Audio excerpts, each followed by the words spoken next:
Physical changes किसे कहते हैं, केमिकल चेंजेस किसे कहते हैं, फिर देखेंगे केमिकल रिएक्शन क्या है, उसके बाद टाइप्स ऑफ रिएक्शन भी देखेंगे। तो चलिए स्टार्ट करते हैं बिना किसी देरी के, chemical reaction and equation chapter 1। तो सबसे पहले हम लोग इसमें ये समझेंगे कि यहाँ पर हम लोग क्या क्या पढ़ने वाले हैं। तो सबसे पहले हम लोग पढ़ेंगे फिजिकल एंड केमिकल चेंजेस। ठीक है, तो हमारा पहला टॉपिक रहने वाला है फिजिकल एंड केमिकल चेंजेस। इसमें फिजिकल चेंजेस के बारे में हम लोग देखेंगे, केमिकल चेंजेस क्या होता है उसके बारे में देखेंगे। तो थोड़ा सा हम लोग यहाँ पर समझ लेते हैं physical changes and chemical changes क्या होता है। तो जैसे यहाँ पर पिक्चर दिखाया जा रहा है कि ये लकड़ी को काटा जा रहा है, तो ये लकड़ी को जब काटा जा रहा है तो यहाँ पर लकड़ी का जो भी चीज है, जिस चीज से बना हुआ है, वो चेंज नहीं हो रहा। मतलब अभी भी काटने के बाद, कटने के बाद वो लकड़ी ही है, उसका कोई पार्टिकल्स, उसका कोई रंग वो चेंज नहीं हुआ है। बट यहाँ पर अगर देखा जाए इस पिक्चर में, तो लकड़ी को जलाया जा रहा है, और जलाने के बाद आप लोग सबको पता है कि लकड़ी को जलाने के बाद काला राख, ब्लैक एश प्रोड्यूस करता है। तो जो लकड़ी पहले था और उसके बाद जलने के बाद जो हुआ वो पूरा चेंज है, उसका जो प्रॉपर्टी होगा वो भी चेंज होगा। ठीक है, तो ये आपका केमिकल चेंजेस का एग्जांपल है और ये फिजिकल चेंज का एग्जांपल है। तो यहाँ पर हम लोग देखेंगे पहला topic physical and chemical change. ठीक है, फिर नेक्स्ट टॉपिक हम लोग देखने वाले हैं इसका केमिकल रिएक्शन। तो नेक्स्ट टॉपिक हमारा रहने वाला है केमिकल रिएक्शन। इसमें हम लोग देखेंगे टाइप्स ऑफ रिएक्शन, रिएक्शन किस किस टाइप के होते हैं और वो रिएक्शन कैसे होते हैं। ठीक है, उसके बाद हम लोग देखेंगे केमिकल रिएक्शन का कैरेक्टरिस्टिक्स, मतलब characteristics of chemical reaction. Chemical reaction का क्या क्या कैरेक्टरिस्टिक्स होता है, केमिकल रिएक्शन का क्या प्रॉपर्टी होता है, वो कैसे हम लोग पहचानते हैं कि केमिकल रिएक्शन हुआ है या फिर नहीं हुआ। देन देखने वाले हैं हम लोग केमिकल इक्वेशन। तो जैसे हम लोग देखेंगे केमिकल रिएक्शन होता है, ठीक है, तो केमिकल रिएक्शन को रिप्रेजेंट करने के लिए कुछ सिंबल्स का यूज करते हैं, कुछ इक्वेशन का यूज करते हैं। तो जो इक्वेशन होता है, जो सिंबल्स का हम लोग यूज करते हैं, सिंबल्स का जो रिप्रेजेंटेशन है उसे हम लोग बोलते हैं केमिकल इक्वेशन। तो इसे भी हम लोग आगे देखेंगे केमिकल इक्वेशन कैसे लिखते हैं। देन देखेंगे हम लोग what is a chemical equation, chemical equation किसे कहते हैं, कब हम लोग मानेंगे कि वो केमिकल इक्वेशन है, कब बोलेंगे केमिकल इक्वेशन वो नहीं है।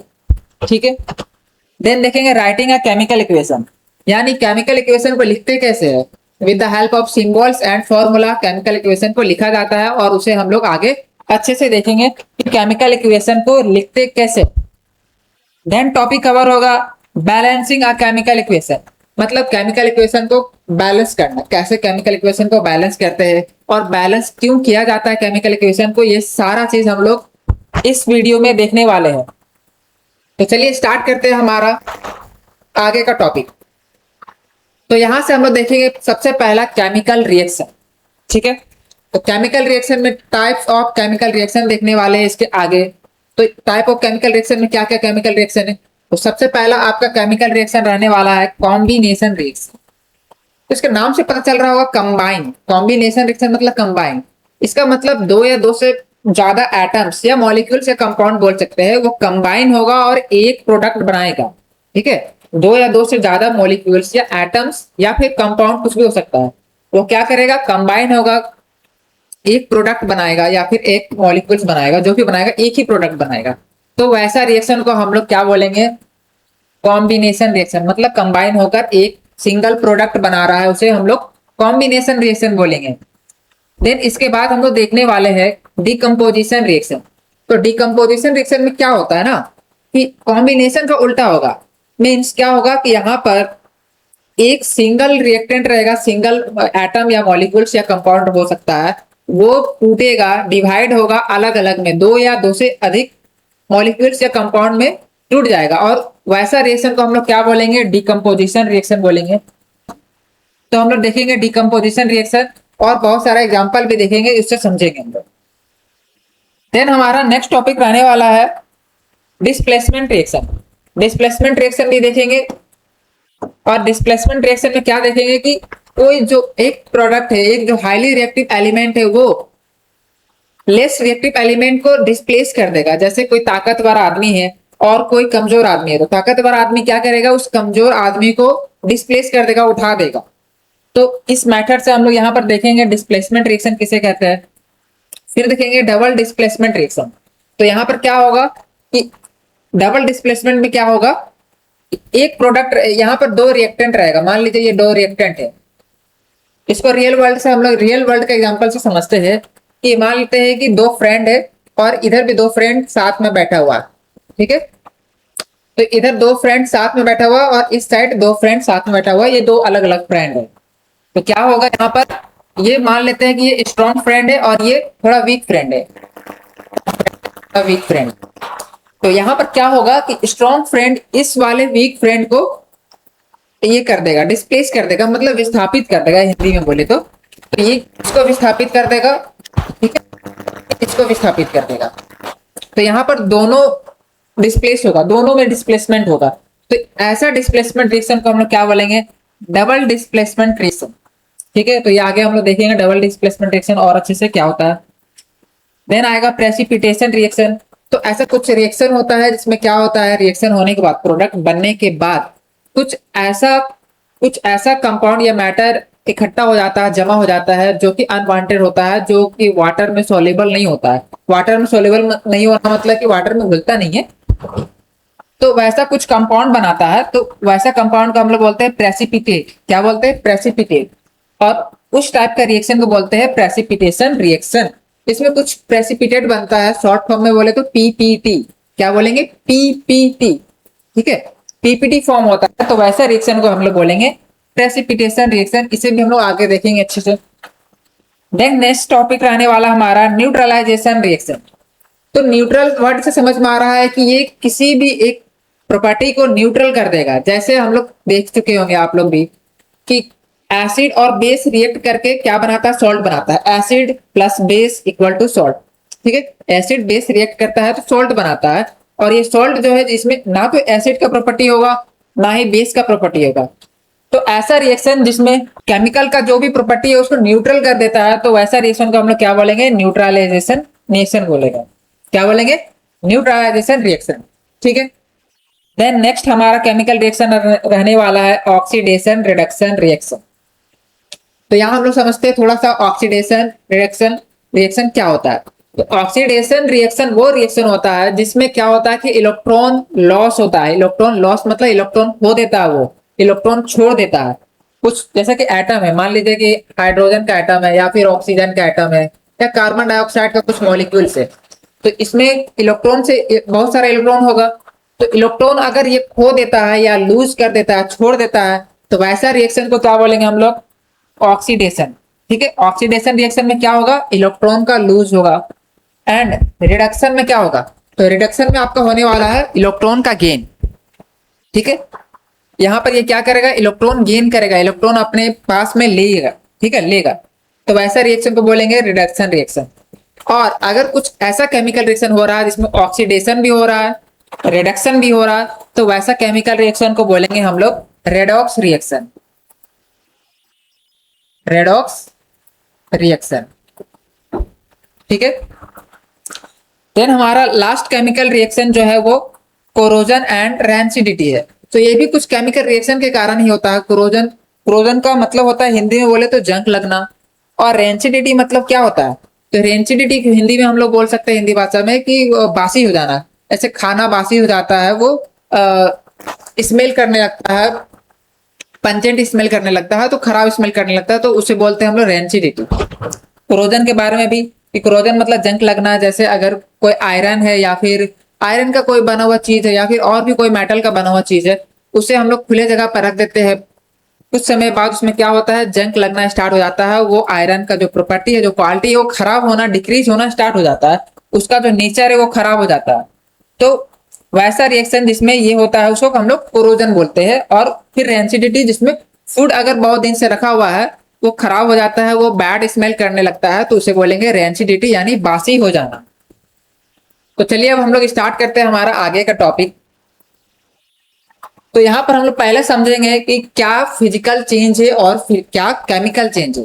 कुछ फिजिकल चेंज का एग्जांपल देखेंगे, देन कुछ केमिकल चेंजेस का। तो यहाँ पर आपको दिख रहा है कि एक ये आयरन का कुछ सामान है जिसमें जंग लग रहा है।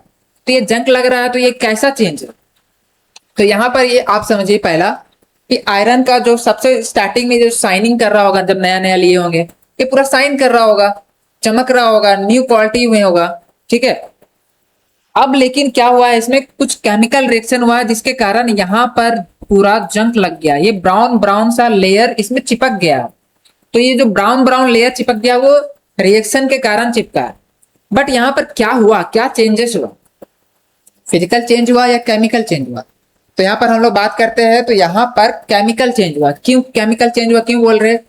क्योंकि यहाँ पर क्या हो रहा है कि इसको वापस से लाया नहीं जा सकता, ये रिवर्सिबल नहीं है, ये इरिवर्सिबल प्रोसेस है। इसका जंग को हटाया नहीं जा सकता, ये जैसा नया था शुरू में, ठीक है, वैसा उसको वापस से नहीं किया जा सकता है। तो ऐसा चेंजेस को बोलेंगे केमिकल चेंजेस।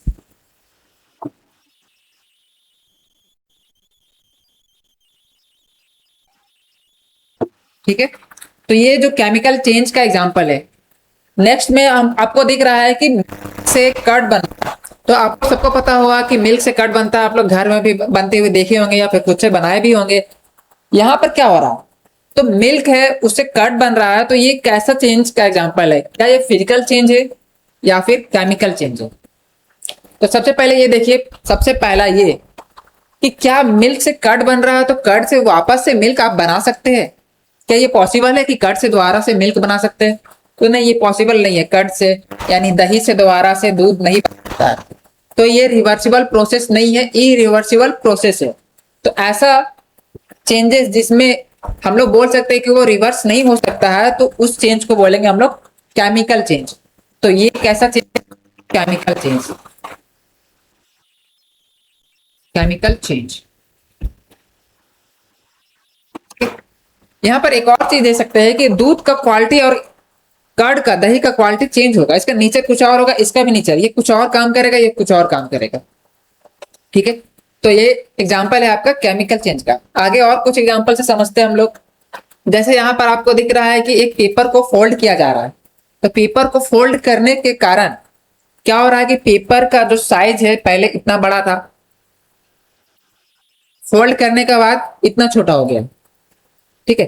तो पेपर का साइज तो चेंज हुआ है, बट ये फिर भी क्या केमिकल चेंजेस में आएगा? क्या ये पेपर का साइज चेंज होने के बाद इसे वापस से पेपर में बदला नहीं जा सकता? इसे वापस से इस साइज में चेंज नहीं किया जा सकता है? किया जा सकता है, ठीक है। क्या ये पेपर अब आधा करने के बाद यानी साइज चेंज करने के बाद, मोड़ने के बाद, फोल्ड करने के बाद वो पेपर का क्वालिटी चेंज हो गया? क्या वो अब पेपर नहीं है, उसे पेपर नहीं बोलेंगे? तो नहीं, ऐसा नहीं है, वो अभी भी पेपर ही है। तो इसका क्वालिटी चेंज नहीं हुआ है, इसका बस साइज चेंज हुआ, इसका फिजिकल प्रॉपर्टी ही चेंज हुआ, बस और कुछ नहीं। इसे अगर हम लोग फाड़ भी देते हैं, ठीक है, तो वो भी उसका फिजिकल प्रॉपर्टी ही चेंज हुआ है, उसमें कोई केमिकल चेंजेस नहीं आया है। तो ये किसका एग्जाम्पल होगा? ये आपका फिजिकल चेंज का एग्जाम्पल होगा। पेपर को फोल्ड करना क्या होगा? फिजिकल चेंज का एग्जाम्पल होगा, फिजिकल चेंज, ठीक है। नेक्स्ट इमेज में आपको दिख रहा है कि यहाँ पर क्या हो रहा है, पानी को गर्म किया जा रहा है, वाटर को बॉईल किया जा रहा है। तो वाटर को बॉईल करने से क्या हो रहा है कि यहाँ पर स्टीम निकल रहा है, इसका भाप निकल रहा है। तो वाटर लिक्विड फॉर्म में था, ये जो वेपर है वो जो स्टीम है वो वेपर फॉर्म में है, ठीक है। तो लिक्विड फॉर्म से वेपर फॉर्म में चेंज हुआ है, मतलब कि चेंजेस तो हुआ यहाँ पर चेंज हुआ है, यानी चेंज का एग्जांपल है। बट ये कैसा चेंज है? क्या ये फिजिकल चेंज है या फिर केमिकल चेंज है? तो फिर से वही चीज कि क्या रिवर्स किया जा सकता है या फिर नहीं? तो अगर यहाँ पर, अगर हम लोग यहाँ पर एक ढक्कन लगा दे, ठीक है, यहाँ पर एक ढक्कन लगा देते हैं, तो क्या होगा, इसका जो वेपर उस ढक्कन में जमा होगा और वो वेपर कंडेंस होकर, जमकर, संघनित होकर क्या होगा, यहाँ पर पानी का क्या होगा, बूंद इकट्ठा हो जाएगा, एक जगह पानी का बूंद जमा हो जाएगा, यानी जो वेपर बना था वाटर से वो वापस से वाटर बन जाएगा। यानी ये एक रिवर्सिबल प्रोसेस है, रिवर्सिबल चेंज है। तो इस चेंज को भी हम लोग क्या बोलेंगे? फिजिकल चेंज, क्योंकि हर एक रिवर्सिबल चेंज फिजिकल चेंज होता है, फिजिकल चेंज। तो आई होप आपको समझ में आया होगा कि ये फिजिकल चेंज क्यों है। हम लोग आगे बढ़ते हैं। तो नेक्स्ट इमेज में आपको दिख रहा होगा कि यहाँ पर आइस क्यूब है जो कि पिघल रहा है धीरे धीरे, और ये पिघल रहा, तो ये क्या है? ये आपका वाटर ही है ना। आइस क्यूब जो है वो पिघल रहा है, तो क्या बन रहा है? ये वाटर ही बन रहा है ना, वाटर बन रहा है। तो ये जो वाटर है इसको पहले समझिए कि वाटर को दोबारा से आइस बनाया जा सकता है, हाँ। और ये भी समझिए कि आइस है क्या, ये वाटर का ही है ना, वाटर जो है वो जम गया है, वो फ्रीज हो गया है, तो आइस बन गया। यानी ये वाटर और आइस दोनों सेम है। यानी इसका जो एग्जांपल होगा वो फिजिकल चेंज का एग्जांपल में आएगा। ये किस में आएगा, फिजिकल चेंज में आएगा, फिजिकल चेंज। ठीक है, तो आइस बनना, वाटर से आइस बनना एक फिजिकल चेंज है। तो नेक्स्ट इमेज में एग्जांपल है आपका एक डाइजेस्टिव सिस्टम का। ठीक है, तो ये हमारा डाइजेस्टिव सिस्टम है। जैसे हम लोग फूड खाते हैं तो फूड क्या होता है, छोटे छोटे टुकड़ों में ब्रेक डाउन हो जाता है, छोटे छोटे टुकड़ों में बढ़ जाता है। यहाँ से एसिड निकलता है, कुछ जो हम लोग बायोलॉजी में पढ़े होंगे आप लोग, या फिर आगे पढ़ेंगे। तो क्या होता है यहाँ पर, तो हम लोग कुछ खाते हैं, चावल या फिर कुछ भी रोटी वगैरह खाते हैं, लेकिन वो छोटे छोटे टुकड़ों में टूट कर डाइजेस्ट हो जाता है। तो ये कैसा चेंज का एग्जांपल होगा, ये एक केमिकल चेंज का एग्जांपल होगा, क्योंकि ये रिवर्सिबल नहीं है, इरिवर्सिबल है, केमिकल चेंज। ठीक है, ये केमिकल चेंज का एग्जांपल होगा क्योंकि ये एक इरिवर्सिबल प्रोसेस है। हम लोग जो फूड खाए है वो वापस से सेम फूड में कन्वर्ट नहीं हो सकता, चेंज नहीं हो सकता। तो ये एक केमिकल चेंज का एग्जांपल होगा, इसमें कुछ केमिकल चेंजेस हो रहा। ठीक है, तो हम लोग आगे बढ़ते हैं। नेक्स्ट है, यहाँ पर कैंडल को बर्न किया जा रहा है, मोमबत्ती को जलाया जा रहा है, तो ये कैसा चेंज होगा। तो कैंडल जो होता है वो किस चीज से बनता है, पहले हम लोग ये देख लेते हैं। तो ये जो आपका पिघला हुआ मटेरियल है इसको वैक्स बोलते हैं। क्या बोलते हैं, इसको वैक्स बोलेंगे। और जो यहाँ पर जो ये है जो जल रहा है, इसको क्या बोलेंगे हम लोग, ये ऐसे तो बत्ती बोलते हैं हिंदी में, बट इसको बोलेंगे विक। क्या बोलेंगे, विक। तो समझते हैं यहाँ पर हम लोग कि ये जो कैंडल का बर्न हो रहा, कैंडल बर्न हो रहा है, ये किस चेंजेस का एग्जांपल है, ये क्या फिजिकल चेंज है या फिर केमिकल चेंज है। तो जो वैक्स जो पिघल रहा है फिजिकल चेंज का एग्जांपल होगा। क्यों, क्योंकि जो पिघला हुआ वैक्स है इससे दोबारा से इसको बनाया जा सकता है, दोबारा से वैक्स गायब तो नहीं हो गया ना, ये पिघला हुआ वैक्स, ये वैक्स पिघल कर अलग हो गया। तो ये जो वैक्स का पिघलना है वो क्या होगा, फिजिकल चेंज का एग्जांपल होगा, फिजिकल चेंज। ठीक है, और यहाँ पर जो विक जो जल रहा है, सबसे पहले विक आपका इतना बड़ा होगा, मान लीजिए ये कैंडल है और इसका यहाँ पर विक आपको दिख रहा है, बट ये विक अंदर में भी तो होगा ना, यहां तक होगा, सबसे स्टार्टिंग से लेकर ऊपर तक विक होगा। ये एक धागा जो होगा नीचे से लेकर ऊपर तक होगा। और जैसे ही कैंडल को जलाया जाता है कैंडल छोटा हो जाता है, कैंडल यहाँ पर मान लीजिए कि कैंडल छोटा हो गया, तो ये जो विक है जलते जलते छोटा हो गया ना, उसके बाद क्या वो विक को, ये जो धागा है उसको वापस से लाया जा सकता है, नहीं लाया जा सकता है। तो विक का जलना किस क्या एग्जाम्पल होगा, वो केमिकल चेंज का एग्जाम्पल होगा, केमिकल चेंज। ठीक है, तो आई होप आपको समझ में आया होगा कि कैंडल का बर्न होना ये फिजिकल चेंज में आएगा या फिर केमिकल चेंज में आएगा। देन नेक्स्ट एग्जांपल है आपका, यहाँ पर पेपर को जलाया जा रहा है। ठीक है, तो एक पेपर है जिसको हम लोग अगर जलाते हैं तो एक ब्लैक एश इकट्ठा होता है। ठीक है, ब्लैक एश इकट्ठा होता है, ये काला काला राख, जिसको हम लोग पेपर का क्वालिटी से अलग मानेंगे, क्योंकि पेपर ये अलग है और ये इसका जो राख है वो अलग होगा, उसका क्वालिटी अलग होगा। ठीक है, और ये जो राख है इससे वापस से हम पेपर में नहीं चेंज कर सकते। ठीक है, तो ये इरिवर्सिबल प्रोसेस का एग्जांपल है, पेपर का जलना इरिवर्सिबल प्रोसेस, इसको पेपर को वापस से बनाया नहीं जा सकता है, इसलिए इस चेंज को हम लोग बोलेंगे केमिकल चेंज, केमिकल चेंज। ठीक है,